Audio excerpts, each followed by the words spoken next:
Quelle est la vocation de l'Église? Elle a été suscitée pour maintenir dans ce monde le témoignage d'une vie qui triomphe de la mort. Ceci a été dit très souvent. C'est le cœur même de la parole de Dieu pour nous dans le temps actuel. Le pouvoir d'une vie impérissable, d'une vie qui ne peut être vaincue et supprimée par la mort. Dans Jean 17, cela est mis en opposition à l'arrière-plan d'un monde hostile, inamical et haineux. Le monde les a haïs. Je ne te prie pas de les ôter du monde, mais de les préserver du mal. Il y a le malin et un monde hostile. Et toute personne spirituelle vous dira que cela est en effet la mort. L'esprit et le pouvoir de la mort entourant le peuple de Dieu. Maintenant, le Seigneur ne demande pas que son Église soit ôtée du monde, mais étant dans ce monde, qu'elle maintienne un témoignage contre et contraire à l'esprit de ce monde. Le témoignage est celui de la vie malgré la mort tout autour.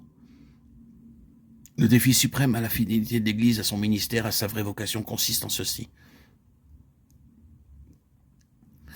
Sa condition témoigne-t-elle vraiment qu'elle n'est pas gagnée par la mort spirituelle, qu'elle manifeste réellement une vie plus puissante que le pouvoir de la mort qui est tout autour d'elle?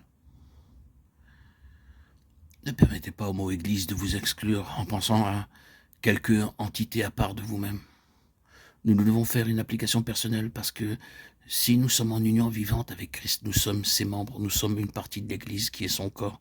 Et ce que nous disons s'applique à nous individuellement aussi bien que corporativement. Il n'est pas possible que nous ayons tous le privilège d'une communion fraternelle avec le peuple de Dieu. Certains d'entre nous doivent vivre dans des endroits où ils sont désespérément seuls. Il se peut que là où nous sommes, il n'y ait pas beaucoup de vie spirituelle, pas beaucoup d'aide sous l'aspect de la communion spirituelle. Néanmoins, cette parole s'applique aussi pour ce cas. Nous ne devons pas seulement être concernés par la responsabilité et le défi, mais aussi par le fait glorieux que ce en quoi nous sommes appelés et pour lequel le Seigneur pourvoit. Et ce qu'il ordonne, c'est que son peuple, là où il se trouve, qu'il ait la possibilité de se rassembler avec tous les avantages que cela comporte, ou qu'il soit éparpillé et isolé, doit néanmoins avoir en lui la puissance de sa vie pour transcender la puissance de la mort autour de lui. Si cela est révélé comme étant la volonté de Dieu, admettons volontiers, une fois pour toutes, la possibilité de sa réalisation. Et puis, acceptons le fait que cela doit être possible, puisque c'est la volonté de Dieu, tenons ferme pour cette chose-là.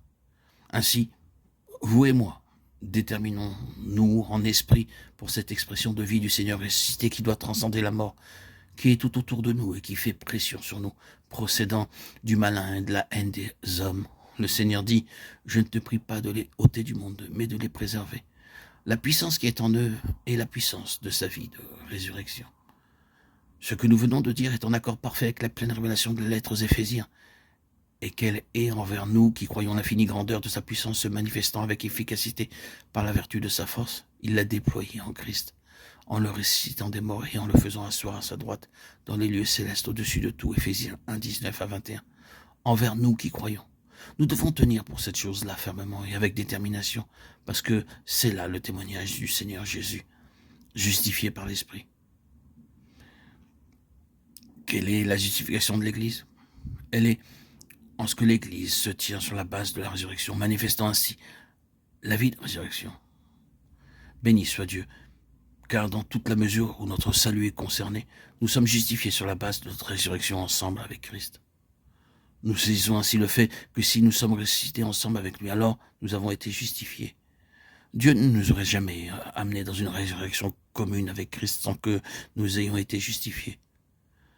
Mais dans toute la mesure où notre appel, notre vocation sont concernés, nous sommes justifiés par le maintien du témoignage de sa résurrection. Cela est la justification qui s'applique au service et à tout instrument.